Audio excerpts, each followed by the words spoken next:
कि आज हम ये नया टॉपिक शुरू करेंगे, मीन्स के next type of model. R E model के बाद एक आर पाई मॉडल है, तो we'll start with this RPi model of BJT, which is quite similar to the RE model, उसी के जैसा है। तो बट यहाँ पर हम देखेंगे कि किस तरह से कुछ इम्पोर्टेंट पैरामीटर्स हैं जो आरपाई मॉडल में हम कंसिडर करते हैं। तो जस्ट टू रिफ्रेश, हम स्मॉल सिग्नल एनालिसिस की बात कर रहे थे। तो ये जो आर ई मॉडल और अब R pi model for small signal analysis. और small signal analysis we know that जो भी इनपुट सिग्नल है, माइक्रोफोन या कोई भी इनपुट सिग्नल जो है, वो जो ये वाला है VBE shown by the circle, that should be less than or at least maximum value of VT, which is 26 millivolt। उससे कम होना चाहिए जो भी इनपुट सिग्नल है।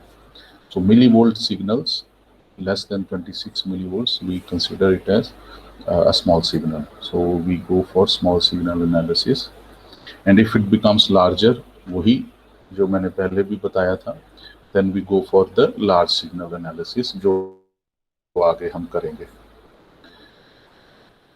Okay, so means so it should be less than VBE. For silicon transistor, the VBE is 0.7।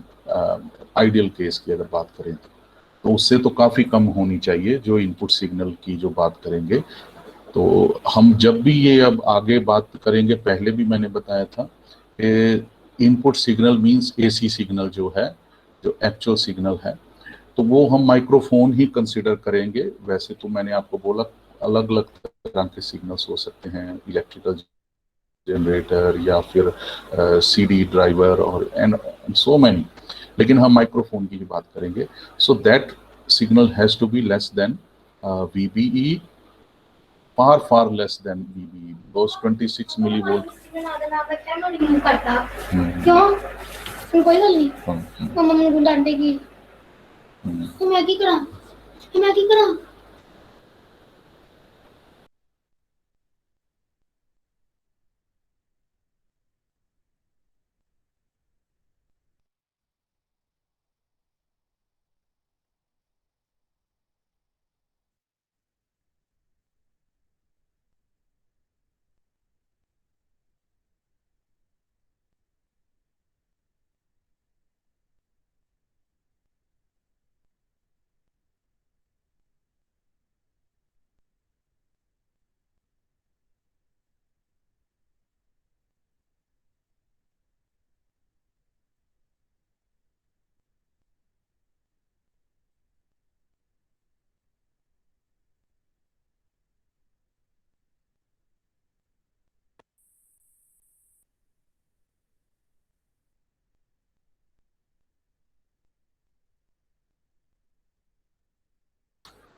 Okay, so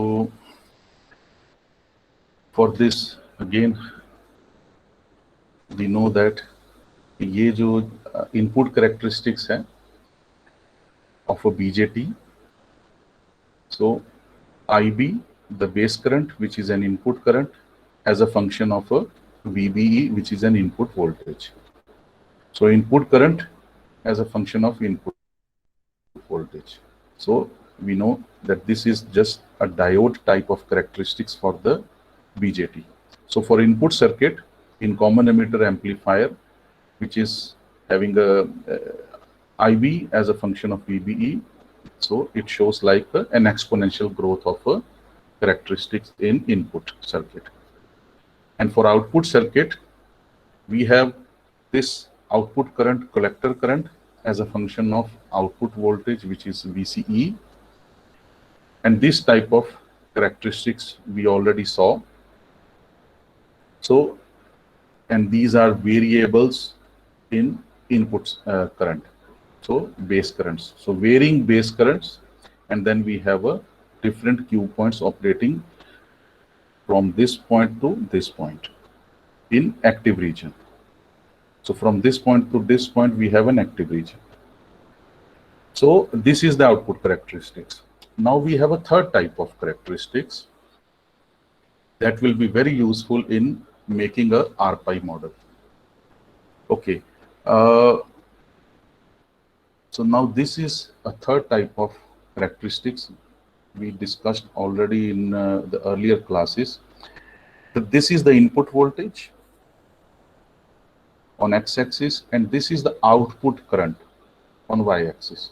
So now the output current as a function of input voltage. So we are having a transfer of input to the output. So we are actually showing the relation of output current with respect to the input. So this is a third type of characteristics which shows the link or the relation between the output and the input. So on x-axis we have VBE, which is input for common emitter, and on y-axis we have collector current, which is an output in common emitter. So the characteristic shown by this transfer is similar to the input characteristics of a transistor, resembling diode characteristics. So it is again an exponential growth of the output current with respect to a change in the input voltage, similar to this one. So exponential growth of the input base current with respect to the change in the input voltage. So transfer characteristics also resembles the input. So now let's go in detail of the transfer characteristics. So if we have a characteristics between IC and VBE, which is the output current and the input voltage, it shows exponential growth over here. So we can draw, you can say, a slope. So slope will show us that how the relation between both the variables look like.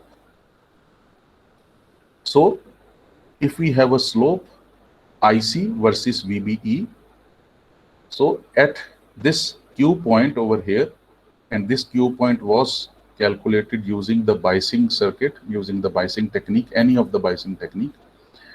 So once this Q point is there, so we can plot a slope, or we can plot a straight line through this Q point, and then we have a slope, and we can calculate this value.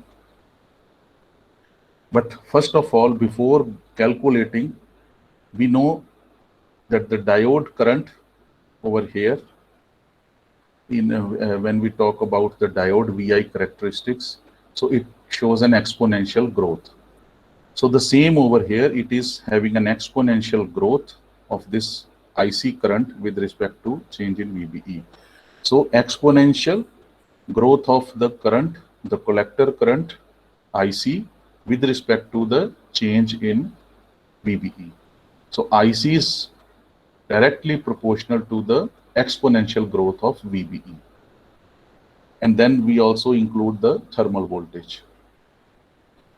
So this is a proportionality constant IS, which is the leakage current or the reverse saturation current. So we will be using the same diode current characteristics or diode current equation over here. And then before going into that, we'll see what is transconductance. I'll show you. Now, this is when we plot a slope line at this operating point. If we have operating point over here, shown by the brown slope line, then the slope will be little bit different. And we know that slope is del IC by del VBE. So change in the output current with respect to change in the input voltage in this transfer characteristics.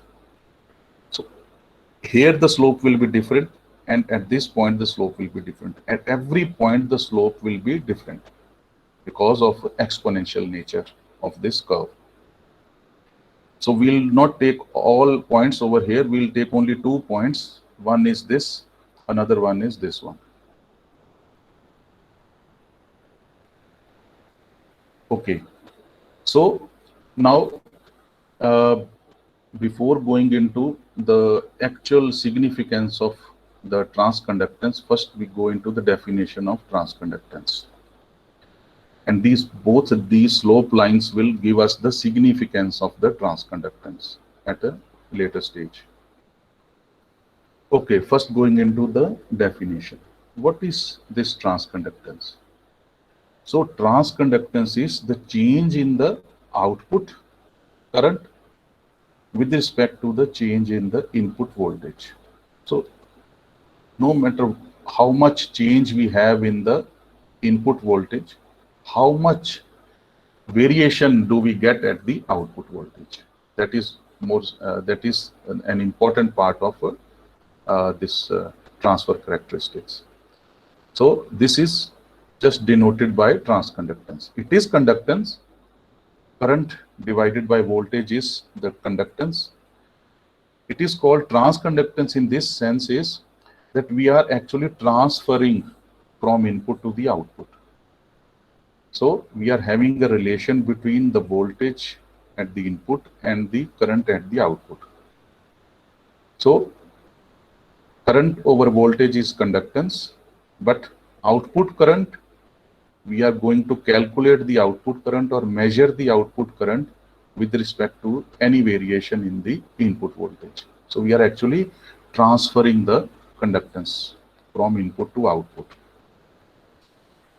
Okay, so this transconductance is actually shown by the slope lines. We'll see that in the following slides. At fixed operating point, so we saw 2 slope lines. So at each operating point, we have at 2 operating points, we have 2 slope lines. So these operating points have their own slope, and each slope will give us the different value of transconductance. So at every point of the characteristics, we have a different value of transconductance. That's why it is very, very significant to see the relation between input and output, that every point will have a different transconductance. Okay, so now we know that what is IC. IC, the collector current, we know from the definition of diode characteristics, the exponential exponential relation between the current and the voltage. So here it is exponential relation between the collector current and the phase emitter voltage, or output current or input voltage. So we'll be using this collector current over here. So take derivatives of this collector current. We have del IC. So del IC by del VBE we have. So differentiating this collector current with respect to VBE, we have this value. So differentiating collector current with respect to VBE, we have this. So this is a constant. This saturation, reverse saturation current is constant value. VBE is constant value. This is DC operating point, Q point. And this is VT thermal voltage, which can be 626 millivolt. So it is a fixed value. So it is a constant IC. Multiply by 1 over VT if we take the derivative. So now rearranging this, we can get this as a IC, the total IC value, the current value, which is this, divided by VT. So del IC by del VBE is, after differentiating this, we have this value IC by VT. So it is simply the collector current value at that particular point, operating point, divided by the thermal voltage. So we can easily see that this transconductance is proportional to the operating point, which is shown by IC. So every operating point will have its own collector current. VT is always fixed. So IC will change with respect, or sorry, this transconductance will change with respect to the change in IC current. Okay. Graphically, how we can see that? So this is the change in VBE, del VBE, and this is del IC. We can see from here, if we have a slope at this point, so GM1, let's say this is a value GM1 shown by this slope. So a small variation in input voltage will have a large variation at the output current. So a small microphone signal at the input, variation in the microphone signal, will have a large amplification at the speaker, because speaker is connected to the collector, and this IC current is actually going to the load, which is a speaker. If we have another Q point, if we have another Q point, I'll show you. Now this one, GM is IC divided by VBE, which is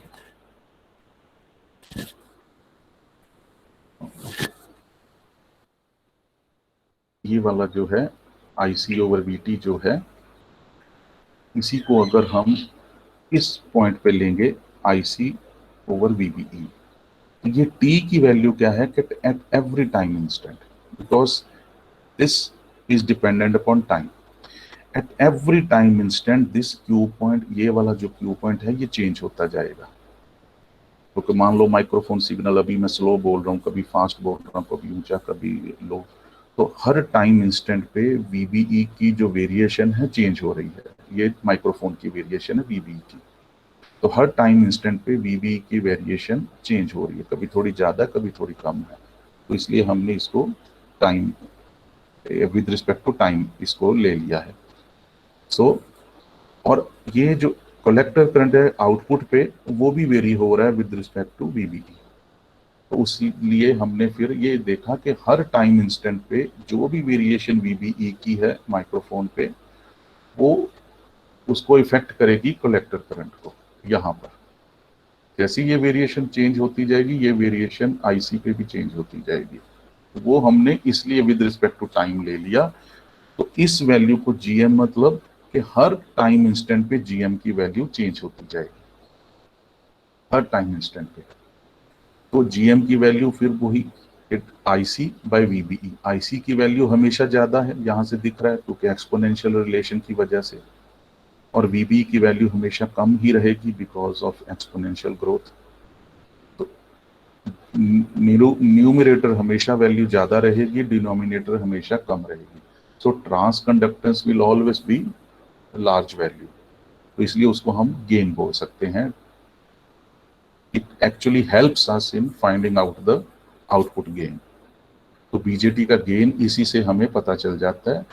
with respect to time it keeps on fluctuating, it keeps on varying with respect to VBE. तो इसका मतलब भी हम fixed value भी देख सकते हैं. IC जो यहाँ पर देखा था, फिक्स्ड वैल्यू IC यहाँ पर कांस्टेंट, और ये तो VT तो है ही फिक्स्ड, तो वो यहाँ पर है. इस ऑपरेटिंग पॉइंट पे ये GM की वैल्यू फिक्स्ड है. बट जब वो माइक्रोफोन सिग्नल लगाएंगे यहाँ पर, तो वो वेरी होता है, थोड़ा बहुत ऊपर नीचे साउंड सिग्नल चेंज होता है. तो उसकी वजह से ये भी ऊपर नीचे चेंज होगा. उसकी वजह से हम इसको time with respect to time axis पे इसको लेंगे. ठीक है. तो ये हमारा AC सिग्नल हुआ. तो इसीलिए फिर हम इसको स्मॉल सिग्नल लिमिट की अगर रहे 26 मिलीवोल्ट से, अगर ये VBE की वैल्यू है 26 मिलीवोल्ट से नीचे है, तो IC फिर उसी हिसाब से हम यहाँ कैलकुलेट कर लेंगे. ओके, अब दूसरा स्लोप आ गया हमारे पास. So let's say now the operating point यहाँ से शिफ्ट होके यहाँ आ गया, ब्लू लाइन पे आ गया. So now the operating point is shifted from here to here. तो यहाँ स्लोप अलग हो गया. यहाँ स्लोप लाइन अगर हम लेंगे, तो यहाँ जो चेंज इन VBE है shown by the blue line over here, arrows over here, इससे थोड़ा सा ज्यादा है. VBE की वेरिएशन यहाँ ज्यादा है, लेकिन IC की वेरिएशन बहुत कम है यहाँ पर.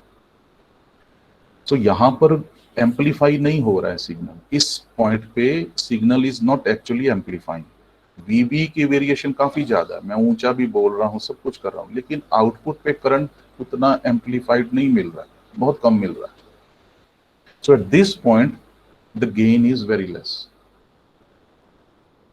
तो इवन एटीन्यूएशन हो रही है। एटीन्यूएशन मीन्स के 1 से नीचे जा रहा है गेन।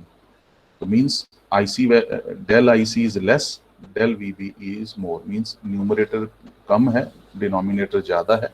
सो ये वैल्यू लेस देन 1 होगी। So less than 1 is attenuation. तो एक्चुअली यहाँ पर एटीन्यूएशन हो रही है। तो हम कोशिश करेंगे कि अगर एम्पलीफायर यूज करना है तो उसका जो क्यू पॉइंट है या ऑपरेटिंग पॉइंट है वो यहाँ ना ऑपरेट करे, यहाँ पर ऑपरेट करे। तो ट्रांस कंडक्टेंस अगर मेजर कर रहे हैं हम हर जगह पे, तो हमें इजीली फाइंड आउट हो जाता है just by calculating the value of transconductance we know that how much amplification do we get directly. VB का पता है, डायरेक्टली आईसी के पता चल गया डायरेक्टली, वो और कुछ करने की जरूरत नहीं है। तो अब इसको हम जब मॉडल करेंगे तो वो कैसे करना है, तो यहाँ ये आपको कॉन्सेप्ट पता चल गया ट्रांस कंडक्टेंस का। ट्रांसफर कैरेक्टरिस्टिक्स को पहले लेना है जो कि वीबीई और आईसी के बीच में है। So IC as a function of VBE. तो मींस कि ये हो गया हमारा इंडिपेंडेंट वेरिएबल वीबीई, आईसी हो गया डिपेंडेंट वेरिएबल। इंडिपेंडेंट मींस के माइक्रोफोन पे हम जो मर्जी बोले इंडिपेंडेंटली, हमें कोई नहीं रोक सकता। लेकिन आउटपुट स्पीकर पे हमारे हाथ में नहीं है, वो अंदर ट्रांजिस्टर का जो एम्पलीफायर सर्किट है उसके हाथ में है। तो that's why IC is dependent upon the fluctuation in VBE. But यहाँ पर उसकी जीएम की वैल्यू काफी ज्यादा हो जाएगी। तो it means IC is more amplified at the output with respect to variation in input. तो ट्रांसफर कैरेक्टरिस्टिक्स यूज करने हैं और स्लोप की वैल्यू यूज करनी है to find out the value of GM which is transconductance. तो ये अब एसी सिग्नल हो गया, IC changing with respect to time, VB changing with respect to time. ये चीजें हम जो पहले कर चुके हैं, ये फिर मैं रिपीट कर रहा हूं। तो इसको सुपर इम्पोज, अब फिर मैं थोड़ा सा फिर पीछे चल जाऊंगा, अगर भूल गए हो तो अभी उसकी जरूरत है नहीं, लेकिन फिर भी ये वाला हमारे पास आईसी की कांस्टेंट वैल्यू थी, ये वाली। इसी के ऊपर सुपर इम्पोज करेंगे हम ये वाली value IC T. Because super impose क्यों करना है, क्योंकि ये वेरिएशन हो रही है। पहले की क्या था, ये क्यू पॉइंट पे ही मिल रहा था हमें सारा कुछ। ये वाला IC by we T is actually GM at this Q point, operating point. लेकिन अब वेरिएशन हो रही है तो हमने उसको एसी सिग्नल में ले लिया IC, varying with respect to time. थोड़ा थोड़ा मान लो साइनोसाइडल वेरिएशन है, तो ये पीक टू पीक हो गई यहां से लेके यहां तक। तो ये वैल्यू इस पे सुपर इम्पोज करेंगे उस पे, लेकिन वो अभी इस पे नहीं करना है ये। लेकिन आपको याद रखने के लिए कि हम जब बाद में वो करेंगे, तो वो न्यूमेरिकल जब करेंगे तो आपको याद रखना जो हमने पहले पिछले 3-4 लेक्चर्स पहले किया था, ये आपको याद रखना। So now this will be super imposed on the actual operating point value which is the DC value, जो कि हम बाइसिंग की वजह से, हम यूजिंग बाइसिंग टेक्निक हमने ये ऑपरेटिंग पॉइंट फाइंड आउट किया, तो वो हमारा डीसी वैल्यू आ गई। उसके ऊपर हमने अब ये वेरिएशन लगा दी, ये वाली shown by the red arrows, तो वो आ गया हमारा एसी सिग्नल। अच्छा, अब इसको हमने अब मॉडल करना है। तो ये हमारा ट्रांजिस्टर सर्किट है। ये जो ट्रांजिस्टर सर्किट है कॉमन एमिटर है। तो इसमें दिस वन ये जो कलेक्टर करंट है, ये जो टाइम वेरिंग सिग्नल है, ये हमारा एक DC operating point Q point, इसको हमने सुपर इम्पोज कर दिया एसी सिग्नल से जो रियल माइक्रोफोन सिग्नल है, और ये टोटल आ गया हमारे पास टाइम वेरिंग सिग्नल। वही super after super position of this same over here, ये वोल्टेज सप्लाई जो है। तो अब हमने आईसी की वैल्यू, अगर ये वाला है जो माइक्रोफोन सिग्नल है बिफोर सुपर पोजिशन, इसी को हम सुपर इम्पोज करेंगे ये आईसी जो क्यू पॉइंट है जो आफ्टर बाइसिंग। तो दिस इज आफ्टर बाइसिंग। तो अभी उसको हमने दोनों को सुपर इम्पोज नहीं किया, अभी हम सिर्फ माइक्रोफोन सिग्नल की ही बात कर रहे हैं। तो ये माइक्रोफोन सिग्नल अब एसी सिग्नल है जो कि हमने पीछे अभी देखा, this one IC over VBE is equal to GM, और IC is equal to GM multiply by VBE which is a function of time. हम इसको कहीं भी रीअरेंज कर सकते हैं, तो ये हमने कर दिया।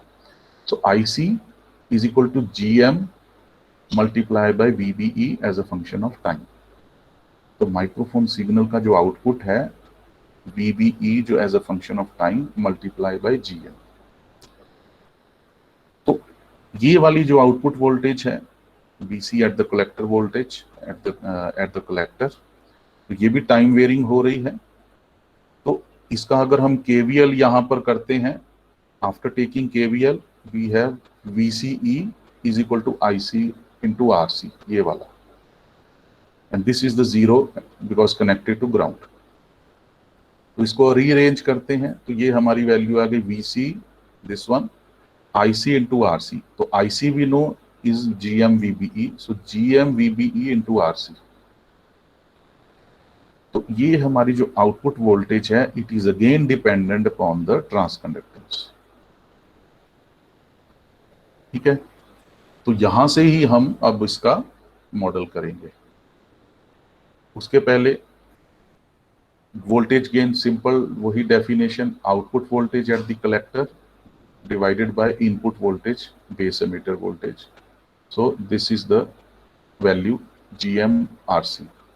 VB का यहाँ पर, सो दिस इज VC, यहाँ पुट करो डिवाइडेड बाय VBE, ये दोनों कैंसिल हुए, माइनस GM बाय RC की वैल्यू आ गई हमारी वोल्टेज गेन।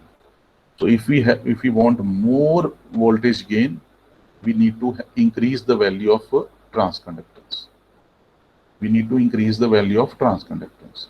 RC अगर फिक्स्ड है हमारे पास मान लो, तो वोल्टेज गेन उतना ज्यादा अगर चाहिए तो हमें GM की वैल्यू ज्यादा चाहिए। GM की वैल्यू ज्यादा कहाँ से होगी, इस ऑपरेटिंग इस रीजन पे अगर हम ऑपरेट करेंगे ट्रांजिस्टर को तो हमारी GM की वैल्यू ज्यादा होगी क्योंकि स्लोप काफी स्टीप हो जाता है। यहाँ GM की वैल्यू काफी कम होगी ब्लू स्लोप पे, तो ये रेड एरिया में काफी ज्यादा वैल्यू होगी। तो हमें ऑपरेटिंग पॉइंट इस रीजन में ही रखना पड़ेगा। ओके सर, हाँ जी हाँ जी सर वो पीछे वाली स्लाइड में आपने केवी किस पॉइंट के बीच में लगाया था?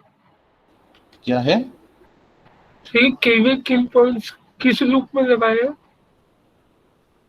KVL ये सर, ये वाला ये सर। KVL आउटपुट लूप पे, ये वाला आउटपुट लूप पे KVL। सही है, तो बीसी है तो ये जो ये वाला बीसी VCC, है। नहीं VCC याद करो, मैंने आपको पहले जब बताया था जब हम AC एनालिसिस करते हैं तो DC वोल्टेजेस सारी को जीरो पुट कर देते हैं, याद है? ये सर, हाँ, तो VCC को जीरो पुट करना पड़ेगा ना, बिकॉज देखो ना आप इतना अब, अच्छा ये सबको याद होगा कि अगर ये वाली वैल्यू ब्रैकेट में मैंने T लिखा है VC ब्रैकेट T, तो ब्रैकेट T का मतलब क्या है, इट इज टाइम डिपेंडेंट, ये सबको मालूम है। तो टाइम डिपेंडेंट चीज जो है वो क्या होगी, AC सिग्नल होगा। तो AC signal it can be DC, पर DC तो हमेशा टाइम के हिसाब से फिक्स रहेगी, no matter how much time we have. तो पूरे टाइम पे from 0 to infinity DC value is fixed, तो इसलिए हम उसको DC को हमेशा फिक्स्ड वैल्यू लिखते हैं, कभी as a function of time कभी नहीं लिखते। तो जब भी आपने यहाँ as a function of time देखा तो इमीडिएटली आपको पता लगना चाहिए कि ये तो AC सिग्नल है डिपेंडेंट अपॉन T टाइम। तो जैसे साइनोसाइडल है साइन ओमेगा टी, तो साइन ओमेगा टी का क्या मतलब है, तो अगर हम उसकी बात करें, टी है on the x axis, on y axis it is let's say VM sine omega t, तो VM जो है वो वाई एक्सिस पे होगा, on x axis we have t, तो टाइम डिपेंडेंट साइनोसॉइडल सिग्नल है having a maximum value of Vm, but it is having different values with respect to time. तो Vm की मैक्सिमम वैल्यू होगी but every point पे वो change होता है। तो अगर मान लो ओमेगा की वैल्यू 90 डिग्रीज है, तो उसकी जो फाइनल आउटपुट है सिग्नल की वो अलग होगी। At omega is equal to 45 degree उसकी अलग वैल्यू होगी, एट जीरो अलग वैल्यू होगी। तो एट एवरी पॉइंट साइनोसाइडल की जो पॉइंट है, ऑपरेटिंग पॉइंट है, वो चेंज होता है। ठीक है ना। तो लेकिन डीसी पे चेंज नहीं होता कभी, वो एक ही फिक्स रहता है। तो इसलिए as a function of time जब लगाया तो it means it is an AC signal. और वो एसी सिग्नल मैं अब आपको बार बार वही कह रहा हूँ कि this AC signal is actually a microphone signal. तो जितना भी यहाँ एसी सिग्नल हम डिस्कस करेंगे इस एम्पलीफायर्स में, वो मैं माइक्रोफोन सिग्नल ही कंसिडर करूंगा। तो this VCT is a microphone signal eight the output, तो वो हो गया स्पीकर। तो ये हो गया अब स्पीकर का सिग्नल। यहां पर जो VST है that is a microphone signal. This VS is the DC value capital में। जो कैपिटल में VS है यहां पर, दिस VS इज द, ये वाला जो VS है that is a DC value. तो ये DC वैल्यू कहां से आई? After biasing. किसी भी बाइसिंग टेक्निक से हमने जब बाइस कर दिया, क्यू पॉइंट हमें मिल गया, वो क्यू पॉइंट की जो वैल्यू आएगी वो VS है, वो DC हो गई। अब ये वाली जो वैल्यू है, ये वाली, ये अब बाइसिंग की तो हमने निकाल के रख लिया, एक क्यू पॉइंट हमने रख लिया। अब उस क्यू पॉइंट का ट्रांजिस्टर का सर्किट बना के हमने माइक्रोफोन कनेक्ट कर दिया। जब हमने अब माइक्रोफोन कनेक्ट कर दिया, उसकी अब ये वैल्यू आ गई, और that is random signal. Sinusoidal भी हो सकता है, रैंडम भी, जो कि चेंज हो रहा है विद रिस्पेक्ट टू टाइम। तो माइक्रोफोन का सिग्नल नॉर्मली रैंडम ही होता है, लेकिन हम साइनोसॉइडल ही कंसिडर करेंगे फॉर दिस पर्टिकुलर कोर्स। तो उसमें क्या है कि ये वेरी हो रहा है, ये माइक्रोफोन सिग्नल है। तो ये प्लस का साइन जो यहां लगाया दैट इज सुपरपोजिशन। और इसका मतलब डीसी को हमने सुपर इम्पोज कर दिया, सॉरी, एसी सिग्नल ये वाला जो है VS with respect to time जो चेंज हो रहा है, क्योंकि हम बोल रहे हैं तो बार बार चेंज हो रहा है सिग्नल, इसको अब हमने सुपर इम्पोज कर दिया इस बाइसिंग वोल्टेज पे, जो कि डीसी वोल्टेज है। Biasing voltage is DC voltage. तो ये बाइसिंग वोल्टेज पे इसको सुपर इम्पोज कर दिया, जो मैं पहले भी बता चुका हूँ 4-5 लेक्चर पहले। तो ये हमारा टोटल आ गया, total instantaneous voltage, which is the superposition of biasing voltage and the actual real time microphone signal। इन दोनों को सुपर इम्पोज किया तो ये हमारे पास टोटल इंस्टेंटेनियस वोल्टेज आ गई। क्योंकि हम जानते हैं instantaneous voltage means at any instant, और इंस्टेंट क्या है? Time, at any time instant. तो इसलिए हमने ब्रैकेट में टी लिखा। तो जब भी ब्रैकेट में टी देखो तो it means it is a AC signal. तो एसी सिग्नल में मैंने आपको पहले वो इस एक एल्गोरिदम बताया था जिसमें स्टेप्स बताए थे कि उसमें डीसी, जितनी भी डीसी सोर्सेज हैं उनको जीरो पुट करो, only AC sources should be there, DC source नहीं होना चाहिए। जब डीसी एनालिसिस करेंगे तो एसी सोर्स को जीरो करना पड़ेगा, वो बता चुका हूं उस वक्त। तो इसलिए हमने इसको जीरो पुट किया। ठीक है। अब आपको सर एसी सर मैं ये सिग्नल और, पूछ रहा, हाँ, सर हमने जो किरचॉफ से लगाया था ये कलेक्टर और मीटर के बीच में लगाया ना? हाँ वही कितनी बार बता चुका हूं, कलेक्टर एमीटर पे ही तो आउटपुट है ना। This is an output circuit, this is an output circuit, loop है। मैं ये अगर लूप समझ लूं इसको, सो लेट्स से this ellipse is a loop, तो ये आउटपुट लूप है। तो आउटपुट लूप में देखो कहाँ कहाँ कवर कर रही है। VCC को मान लो जीरो है, RC को कवर कर रही है, VCE को कवर कर रही है, या ग्राउंड को कवर कर रही है। और आगे फिर वापस वापस घूम के जब आएगी फिर VCC है, तो VCC को तो जीरो ही पुट किया है। है ना। तो ओके। ऐसे ही लूप चलती है ना, देखो ये लूप हुई, ऐसे गया, ऐसे गई, नीचे गई, नीचे गई, फिर ये वापस यहां से आनी चाहिए, जो ये सर्किट है, इस तरह से सर्किट होगा ना।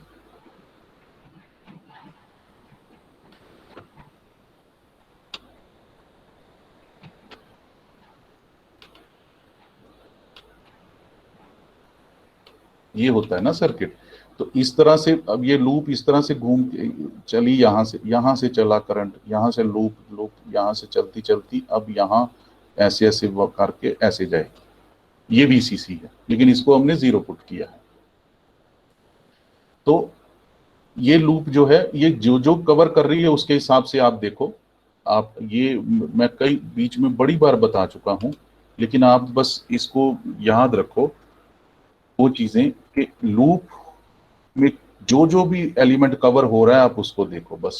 तो ये इसलिए आउटपुट लूप मैंने उस वक्त भी बोला था, अक्रॉस कलेक्टर एंड एमिटर। ये वाला कलेक्टर है, एक हमने वायर यहां लगा के कनेक्ट कर दी स्पीकर को, एक एमीटर से, क्योंकि एक लूप कंप्लीट भी तो करनी है ना, तो सिर्फ कलेक्टर से तो नहीं करंट चलेगा, कोई लूप में कंप्लीट भी होना चाहिए, वो हमने एमीटर लिया।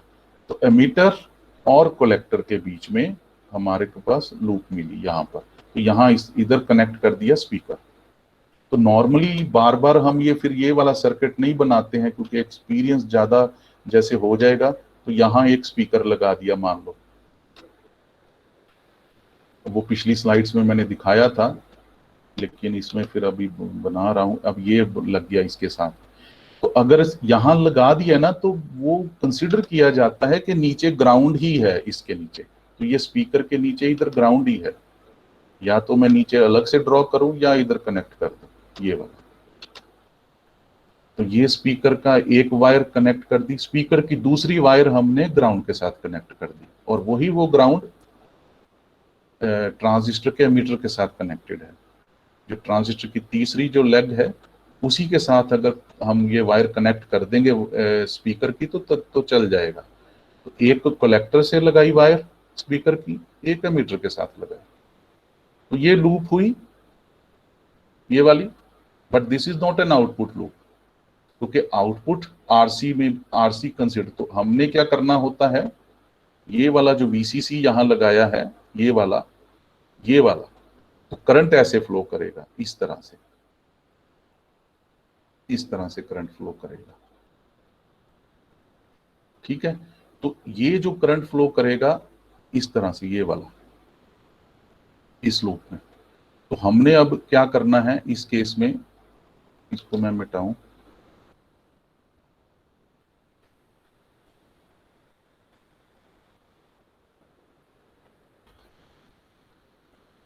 आप इसको हमेशा याद रख लो, कॉमन एमीटर में ये इनपुट लूप है बेस और एमीटर की, इधर से ही हम इनपुट ले रहे हैं। ये देखो, ये सप्लाई है जो बाइसिंग के लिए यूज होती है, this is the biasing voltage battery जो है, और ये जो AC सोर्स लगाया है यहाँ पर जो सर्कल में है, दैट इज अ माइक्रोफोन। तो ये माइक्रोफोन सिग्नल है और ये बाइसिंग वोल्टेज बैटरी है। तो इन दोनों का सुपर पोजिशन हमने जब किया तो ये हमें फाइनल आउटपुट मिली और इनपुट मिली, और ये जो फाइनल इनपुट है वो भी with respect to time change हो रही है, बिकॉज हमने दोनों को सुपर इम्पोज कर दिया है। तो आउटपुट पे भी हमारे पास ये हमारी बाइसिंग वोल्टेज हुई एट द आउटपुट, और ये हमारी जो स्पीकर की वजह से वेरिएशन हुई, तो वो स्पीकर की वजह से वेरिएशन मैंने आपको यहाँ दिखाई है, ये वाली, ये जो वेरिएशन हो रही है, तो वो AC सिग्नल हुआ। DC means not varying, AC means it's varying, तो it's varying with respect to time. ये यहाँ पर टाइम का कुछ नहीं है, इट मीन्स ये वेरी नहीं कर रही है, तो ये DC है, ये AC। आप बस ब्रैकेट में T है तो इट मीन्स के इंस्टेंटेनियस वोल्टेज है, तो इंस्टेंटेनियस वोल्टेज AC सिग्नल की ही होगी। Okay sir. तो ठीक है, तो ये VBE इनपुट जो है ये भी इंस्टेंटेनियस है, तो इट मीन्स ये भी AC सिग्नल है। तो अगर इंस्टेंटेनियस है VBET, इट मीन्स के माइक्रोफोन कनेक्ट किया है हमने बेस और एमीटर के बीच में, ये वाला बेस और एमीटर के बीच में हमने माइक्रोफोन कनेक्ट किया है। बट ये एसी सिग्नल है माइक्रोफोन का, जो कभी फिक्स नहीं होता, जो भी हम बोलेंगे वो एसी ही होगा। तो ये हुई वैल्यू। अब इस सर्किट को अगर मॉडल करना है, आज देखता हूं, लेकिन ये थोड़ा सा बताता हूं। ये हम जानते हैं IC is equal to GM multiply by VB, पीछे देखा हमने अभी, IC is equal to GM VBE, यहां से भी देख सकते हैं IC is equal to GM multiply by VBE. Slope से हमने जब निकाला वो जीएम निकाला, which is del IC by del VB. Del IC का स्लोप क्या होता है, change in the Y axis divided by change in the x axis. तो वाई एक्सिस पे आईसी है और ये वीबीई है, तो ये हमारा जीएम निकला है स्लोप। तो यही इसी को रीअरेंज कर दिया, प्रीवियस स्लाइड से हमने देखा IC is equal to GM multiply VBE. अब आईबी की वैल्यू क्या है, आईबी की वैल्यू हमने सेम ऐसा कर दिया, आईसी क्या है, जीएम मल्टीप्लाई बाय वीबी। तो ये हो गया IC GM multiply by VBE divided by beta. तो आईबी जो बेस करंट होता है वो हम जानते हैं आईसी डिवाइडेड बाय बीटा होता है, तो ये हमने यहां पर वैल्यू लिख दी। आईई की वैल्यू क्या होती है, आईई की वैल्यू भी वही है IC divided by alpha, IC divided by alpha is IE. So हमें तीनों करंट्स मिल गए having a relation with GM. बस ये कब देखना था हमने, तीनों currents with respect to GM हमारे पास मिल गए हैं, जीएम एंड वीबीई। क्योंकि हमने करेक्टरिस्टिक्स, ट्रांसफर करेक्टरिस्टिक्स की अगर बात करनी है, ये वीबीई इनपुट है और ये स्लोप है और ये आउटपुट है, तो तीनों मिल गए हमें, और ये आईबी करंट भी मिल गया और आईई करंट भी मिल गया।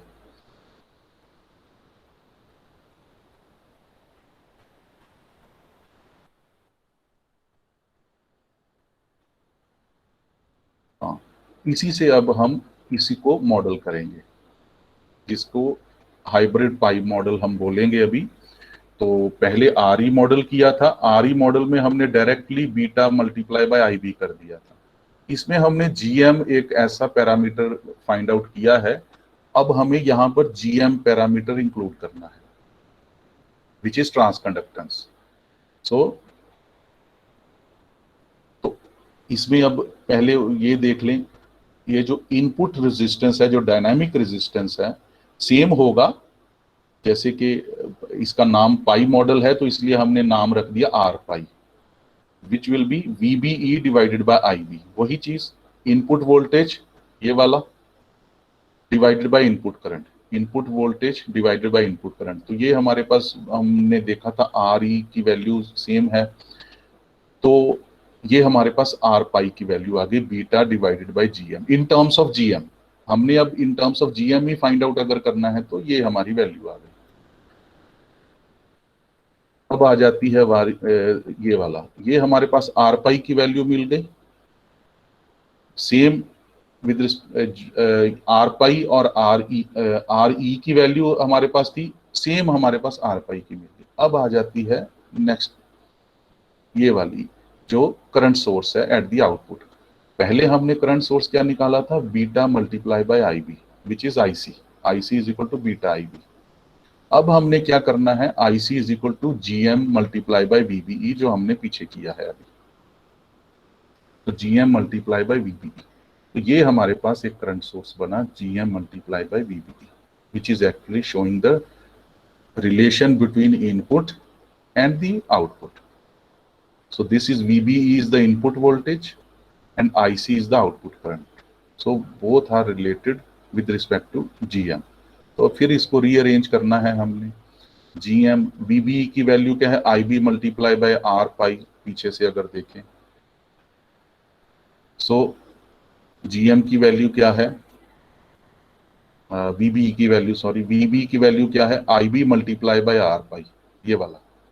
तो ये हमने यहाँ पुट कर दिया, फिर इसको और सिंप्लीफाई किया तो हमारे पास वैल्यू आ गई GM multiply by R pi multiply by IB, which is beta IB। So it means GM VB is same as beta IB। अगर हम इसको सिंप्लीफाई करें तो both are same, beta IB is equal to GM VB। तो हम अगर RE model को देखें और R पाई मॉडल को देखें, दोनों सेम है। लेकिन अब थोड़ा सा डिफरेंस क्या है वो फिर नेक्स्ट क्लास में बताता हूं। तो ये आपको बस थोड़ा सा याद रखना है कि जो सिग्नल्स हैं विद रिस्पेक्ट टू टाइम, तो वो सारे एसी सिग्नल्स हैं, और जो फिक्स्ड वैल्यू लिखी है कैपिटल्स में दैट इज डीसी। अब पिछले लेक्चर्स को देखो, उसमें आपको, तो वो मुझे ना वो पुरानी चीजें भी बतानी पड़ती, वो फिर वो स्लो हो जाता है काम। लेकिन अब पिछले लेक्चर्स में भी देखो, उसमें भी मैंने आपको बताया हुआ है डीसी सिग्नल जो है वो कैपिटल लेटर्स में लिखा जाता है, और वो इंस्टेंटेनियस नहीं रखा जाता उसको, मीन्स कि with respect to any function नहीं होता, कोई जो होता है ना इंडिपेंडेंट वेरिएबल, उसका कोई नहीं है, because it's not changing, it's fixed at all instants. But with respect to अगर टाइम है ब्रैकेट में, तो it means it is changing with respect to time. So at every time instant it may have a different value. तो ये है। तो फिर superposition का हम बात कर चुके थे, तो हमने ये भी करना है। आगे कुछ क्वेश्चंस जब हम करेंगे तो आपके लिए बड़ा इजी हो जाएगा कि कैसे सुपर इम्पोज करना है। और सुपर इम्पोज करने के लिए it has to be linear. Superposition theorem सिर्फ लीनियर सिस्टम पे काम करती है, ये भी आप जानते हो। तो वो लीनियर हम कर ही चुके हैं। लीनियर हमने कैसे किया कि 26 मिली वोल्ट से नीचे नीचे अगर सिग्नल है तो we will assume it as a linear characteristics. Exponential को हम 26 मिली वोल्ट से छोटे छोटे हिस्सों में बांटेंगे, ज्यादा छोटे छोटे हिस्सों में, तो वो लीनियर ही होगा। तो हमने 26 मिली वोल्ट से नीचे का सिग्नल जब रखा तो that is as good as a linear signal. तो इसलिए हम सुपरपोजिशन थ्योरम अप्लाई कर सकते हैं उस पर। अगर 26 मिली वोल्ट से ऊपर हो गया तो फिर हम सुपरपोजिशन थ्योरम नहीं अप्लाई कर पाएंगे। तो इसलिए स्मॉल सिग्नल एनालिसिस कि we have converted that exponential characteristics into a small values resembling linear characteristics। तो ये है वो जो मैं पहले भी बता चुका हूं आपको।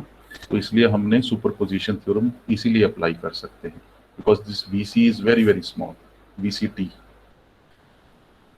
ठीक है, ये बस आगे नेक्स्ट करेंगे नेक्स्ट क्लास में। अगर कोई डाउट है तो बता दो अभी मुझे।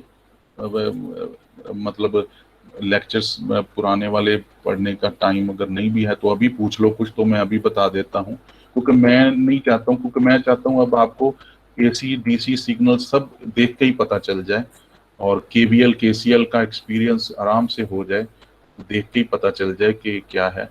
और DC को जीरो तब करते हैं जब हम AC सिग्नल को कंसिडर कर रहे होते हैं। तो इसमें क्योंकि ये सिग्नल AC है, तो इसलिए DC को जीरो करना ही पड़ेगा हमें। तो अगर DC एनालिसिस कर रहे हैं तो फिर AC सिग्नल उसमें जीरो होना पड़ेगा। तो जो हमने बाइसिंग में किया ही हुआ है। तो बाइसिंग में ऑल सिग्नल्स वर कैपिटल लेटर्स। तो कोई टाइम इंस्टेंट कोई कुछ नहीं था। तो जब टाइम इंस्टेंट्स नहीं था कोई, तो इट मीन्स कि ऑल वर DC सिग्नल्स। अब जब टाइम इंस्टेंट कंसिडर कर लेंगे तो DC को जीरो करना पड़ेगा। ये RC की वैल्यू कैपिटल इसलिए रखिए क्योंकि ये फिक्स्ड वैल्यू है। कैपिटल मीन्स फिक्स्ड वैल्यू, ये चेंज नहीं हो रही है। एक रेजिस्टेंस की वैल्यू फिक्स करके रख दी। बट IC इज स्मॉल, तो इट इज वेरिंग।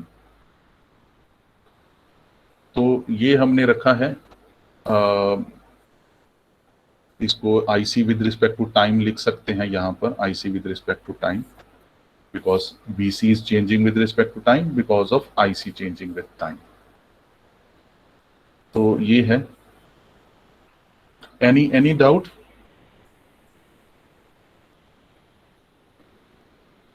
आप लोगों को नहीं, अच्छी बात है, काफी अच्छे से मतलब पता चल रहा है, बड़ी अच्छी बात है। फिर भी कोई छोटा मोटा डाउट हो? एक क्वेश्चन था जिसमें ग्राउंड की बात हुई थी कि ग्राउंड क्या, लेकिन ग्राउंड का ये मतलब है ये जैसे है बेस है, बेस को हमने यहाँ पर जो अपर टर्मिनल है, ये वाला जो सिग्नल जा रहा है डायरेक्टली बेस को ट्रांजिस्टर के, तो वो हमने अपर टर्मिनल कनेक्ट करना है जो हायर पोटेंशियल पे है, जैसे पॉजिटिव। तो मान लो 5 वोल्ट है, तो 5 वोल्ट सॉरी 5 वोल्ट तो ये बैटरी में होगा, ये माइक्रोफोन है, तो माइक्रोफोन मान लो 1 मिली वोल्ट है। तो 1 मिली वोल्ट का जो सिग्नल यहाँ जा रहा है, नॉर्मली माइक्रो वोल्ट में ही होता है, लेकिन मैं आपको वैसे ही बता रहा हूँ वैल्यू 1 मिली वोल्ट। तो 1 मिली वोल्ट का सिग्नल अगर बेस पे जाना है थ्रू माइक्रोफोन, तो उसका वो पॉजिटिव टर्मिनल हमने कनेक्ट किया बेस पे, नेगेटिव कर दिया इस पे जो बाइसिंग वोल्टेज है, तो बाइसिंग वोल्टेज का जो नेगेटिव है वो हमने कनेक्ट कर दिया ग्राउंड पे। तो वो ग्राउंड चाहे 0 वोल्ट पे हो, चाहे -1 वोल्ट पे हो, चाहे 1 वोल्ट पे हो, उसी के ऊपर ही हम इसको ऐड ऑन करते जाएंगे। मान लो ये 5 वोल्ट की बैटरी है, बाइसिंग के लिए हम यूज कर रहे हैं मान लो, तो अगर नीचे ग्राउंड 1 वोल्ट है, या फिर इसको 6 वोल्ट की बैटरी रखना पड़ेगा, 6 - 1 इज 5। तो अगर 0 है तो ये 5 वोल्ट हो जाएगी।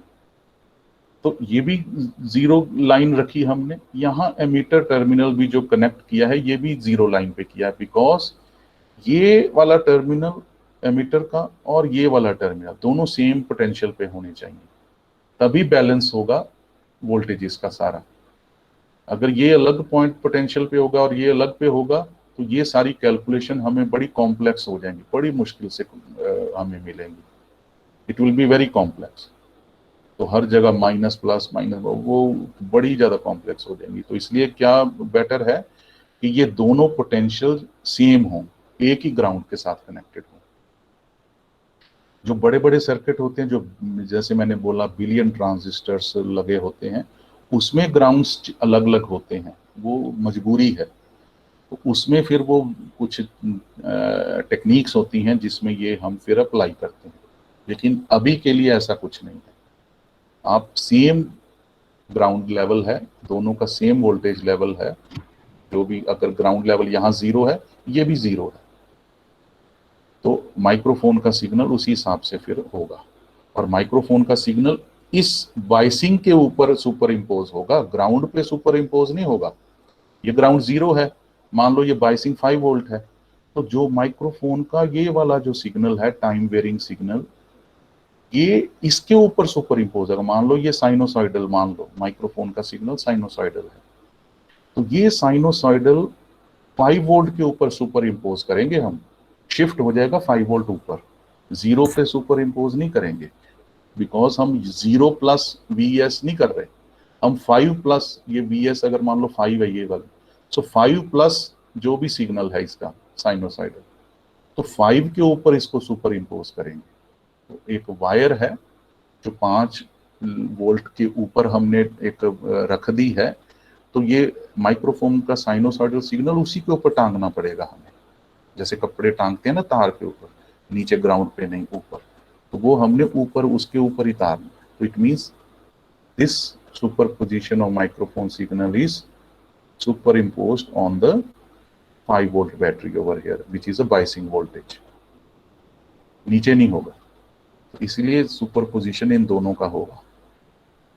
सेम ओवर हियर, स्पीकर की जो आउटपुट वोल्टेज है उसके ऊपर जो बाइसिंग हमने कर दी है, उस बाइसिंग के ऊपर ही उसकी सुपरपोजिशन होगी, उसके नीचे नहीं जाएगा, वो जाएगा ही नहीं, फिर वो नहीं तो डैमेज हो जाएगा सर्किट।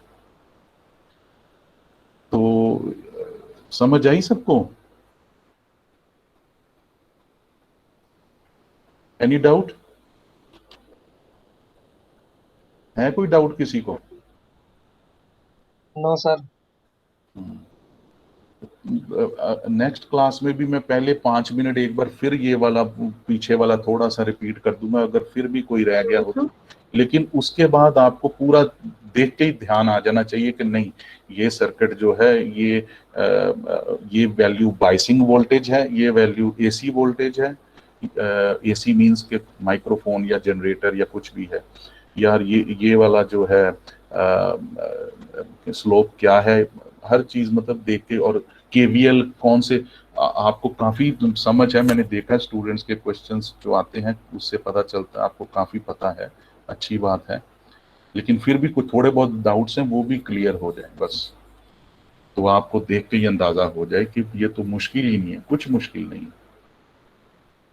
बाकी चलो थर्सडे को करेंगे, मैं न्यूमेरिकल जब करवाऊंगा तो और ज्यादा क्लियर हो जाएगा। बट आर ई और आर पाई मॉडल दोनों सेम है, सिमिलर बोलूंगा, सेम नहीं बोलूंगा, सिमिलर हैं। सिर्फ फर्क मैंने क्या बोला, उधर हम beta I B means input और आउटपुट रिलेशन देखते हैं विद रिस्पेक्ट टू करंट्स, दोनों करंट्स को देखते हैं। I B is the input current, I C is the output current, तो वो current source beta I B है। इधर क्या है, इनपुट वोल्टेज और आउटपुट करंट देखते हैं, तो ये रिलेशन है, और वो मैं बताऊंगा इन दोनों में डिफरेंस क्या है। कुछ तो अभी आज बता दिया, कुछ कल बताऊंगा, नेक्स्ट क्लास में बताऊंगा। Okay then. सर हाँ बोलो। तो सर मैंने एक डाउट पूछा था ईमेल पे। आवाज नहीं आ रही क्या? सर एक ईमेल पे डाउट पूछा था मैंने, ग्राउंड वाले। हाँ वो मैंने अभी बता दिया ना। सर उसमें रेक्टिफायर में क्यों लगाया हुआ था ग्राउंड पे? क्या? सर वहाँ एक रेक्टिफायर भी था ना, उसमें ग्राउंड किया हुआ था, वो क्यों किया था? नहीं, ग्राउंड को रेफरेंस पॉइंट क्यों लिया, ये बोल रहे हो ना? सर रेक्टिफायर में ग्राउंड क्यों किया था? अच्छा, रेक्टिफायर को ग्राउंड क्यों किया है? ये सर, सर उस वहाँ उस सर्किट में। रेक्टिफायर को ग्राउंड क्यों किया है? नहीं, वो जो कोई भी सिग्नल है उसका एक ग्राउंड लेवल तो होगा जिसके विद रेफरेंस टू एक हाई वोल्टेज होगी। मान लो वीएम है, वीएम की वैल्यू हम कहाँ से फाइंड आउट करेंगे, कुछ तो ग्राउंड रखना पड़ेगा ना। मान लो VM is equal to 200 volts, तो वो 200 volts with reference to what, with reference to some value, और वो वैल्यू क्या है, ground. With reference to ground Vm is equal to 200, मान लो पीक पीक वैल्यू 200 है साइनोसाइडल की, मान लो। तो हमने वो जो पीक वैल्यू है कहीं से तो मेजर करनी है ना, तो वो उसको बोलते हैं रेफरेंस, जहां से हम शुरू करते हैं। तो वो with reference to what, Vm is equal to 200। सो उसको कोई भी रेफरेंस ले सकते हैं, मैंने जो अभी समझाया कि चाहे आप 0 वोल्ट को रेफरेंस ले लो, चाहे 1 वोल्ट को रेफरेंस ले लो। इसलिए रेक्टिफायर को ग्राउंड इसीलिए किया हुआ है कि हम जो भी पीक वैल्यू फाइंड आउट करेंगे या साइनोसाइडल की कोई भी वेरिएशन हम फाइंड आउट करेंगे, तो वो जो एक्स और वाई एक्सिस का जो ओरिजिन है, ओरिजिन की वैल्यू तो पहले डिफाइन होनी चाहिए ना। तो वो जो ओरिजिन है, पहले तो zero on time axis, on time axis वो जीरो वैल्यू है, मींस के टाइम जीरो है। तो मींस अभी जो शुरू करेंगे, स्विच ऑन कर दिया, स्विच ऑन किया तो टाइम जीरो पे स्विच ऑन किया, तो मींस टाइम इंस्टेंट जो है रेफरेंस उसकी टी इक्वल टू जीरो हो गई। तो जहां शुरू किया वो टाइम इक्वल टू जीरो हो गया। लेकिन ऑन वाई एक्सिस जो है एम्पलीट्यूड साइनोसाइडल का, तो वो भी तो करना है। तो वो कैसे करेंगे, जब स्विच ऑन किया तो उसकी एक रेफरेंस क्या रखी, वाई एक्सिस की वोल्टेज की, वो रखी कुछ ग्राउंड की value. With respect to ground now the sinusoidal wave is growing at 90 degrees, it goes to the maximum value, peak value, and after 90 degrees it again goes down, वो फिर नीचे आ रही है। at 180 degrees it goes to zero, फिर 180 degree के बाद फिर वो नेगेटिव में जा रही है, नीचे जा रही है नेगेटिव हाफ साइकिल में। तो फिर वो 270 पे मैक्सिमम हो जाएगी ऑन नेगेटिव हाफ साइकिल, फिर वो वापस जा रही है जीरो पे। तो वो जीरो कहीं तो कंसिडर करना, वो ग्राउंड करेंगे हम, कि वो ओके सर। साइनोसॉइडल जो भी वेव मूव हो रही है वो ग्राउंड के हिसाब से कितनी मूव हो रही है, 200 वोल्ट्स मैक्सिमम वैल्यू, तो वो ग्राउंड से। इसीलिए ग्राउंड बड़ा जरूरी है, चाहे एसी है चाहे डीसी है। ठीक है। Okay sir. हाँ, बाकी फिर नेक्स्ट क्लास में पूछ लेना, जैसे अभी टाइम भी हो गया, बाकी नेक्स्ट क्लास में पूछ लेना। तो मैं पहले 10 मिनट पहले क्वेश्चंस पे ही लगाऊंगा, तो कुछ चीज़ें मैं रिफ्रेश करूंगा, रिवाइज करूंगा पहले, और जो पीछे पढ़ चुके हैं 5-7 मिनट उस पर लगाऊंगा, फिर आगे हम चलेंगे। लेकिन this one is simple, model is very simple, उसकी न्यूमेरिकल भी हम कर लेंगे इसी वीक। ओके देन, ठीक है।